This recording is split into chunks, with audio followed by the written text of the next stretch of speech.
Hi, I'm slowly learning how acceptance may be essential to experience love and joy even when circumstances make you cringe. The other day I faced a really difficult situation. One of those where you feel the ground is dissolving beneath your feet, where the current pain is only exceeded by the fear that the worst is yet to come. One of those situations made all the worse by the fact you've been there before and your whole being is frozen in an agonizing, "No, not again!" As I tried to recover my inner balance, I looked at myself in the mirror and through the mirror looked at my fears. I told myself, if this is the way things will be, so be it. As I struggled to genuinely accept the situation, in a daze I grabbed my phone and Googled acceptance and going with the flow. And I fell on a lovely blog post on a website called Indigo Intentions. It started with the following quote by Eckhart Tolle. "There are cycles of success when things come to you and thrive, and cycles of failure when they wither or disintegrate.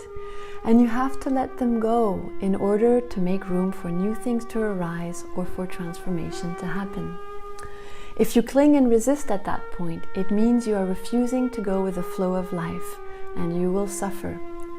The solution is needed for new growth to happen. One cycle cannot exist without the other." I let those words sleep in. If you cling and resist at that point, it means you are refusing to go with the flow of life, and you will suffer. I breathed in deeply. I accepted my pains, I accepted my fears, and started to feel more at peace with it all. At some point, something in me surrendered somehow, and I felt this warm energy flowing through me, filling me with happiness and a deep sense of well-being. I nurtured this state of acceptance in the following days, and surely enough, the situation that had initially caused my suffering was transformed in a beautiful way, allowing for new growth for all those involved. That was a true lesson for me. I wondered whether I could apply this kind of acceptance to other aspects of life, in particular acceptance of others' suffering. Can we accept the humanitarian crisis in Yemen, Afghanistan, South Sudan? The plight of refugees in the Mediterranean? Can we accept the unprecedented pollution of our planet and massive loss of biodiversity? Of course not, it's unacceptable. And yet, in her blog Indigo Intentions, Bridget quotes Carl Jung, who taught, "We cannot change anything until we accept it. Condemnation does not liberate, it oppresses."